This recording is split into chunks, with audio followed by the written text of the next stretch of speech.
Most people who are actively undergoing cancer treatment should stay away from most supplements, and that's what I said in my previous video. But there are cases in which supplements do make sense. Hey, this is Gene Wei from Anticancer 360, where we help people integrate natural supportive methods with their oncology treatments properly. Now, there are certain cases where we feel like it does make sense to consider anti-cancer supplements for your particular program if it's something that you want to pursue. And we're mostly talking about cases that have very little chance of success with conventional medicine alone, and or cases that have been deemed terminal by their oncologist.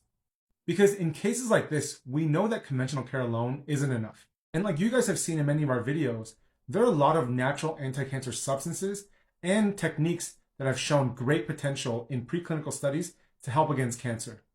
But the reason we only advocate them for very advanced cases is because they're not fully proven. But they've shown a lot of potential, so in cases where you've been deemed terminal, for example, it makes sense to try these things. And if you haven't had a chance to look through some of our other videos, here's some examples of the anti-cancer potential that I'm talking about. In this study here, a combination of 3 natural substances outperformed this chemotherapy drug in blocking lung metastases. Here's the same thing in graphical form. You can see the 3 substances here perform really well. The chemotherapy, while it's not displayed on this graph, it more or less performed like this one here, so not quite as good in this study. Here's another study of a supplement cocktail performing basically as well as the chemo in this animal study. And you have another study here showing another supplement cocktail extending the life of these mice more than the chemotherapy. And again, it's very important that I emphasize that these are animal studies and that's not complete evidence.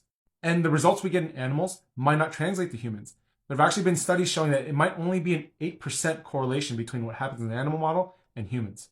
But it is evidence of potential.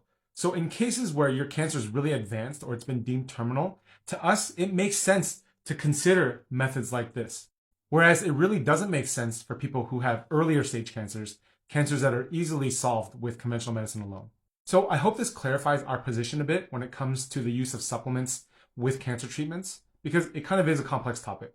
So the bottom line is whether or not you should use certain supplements when you're getting treated for cancer depends on your case. And if you feel like you need help with your case, go ahead and send us a message.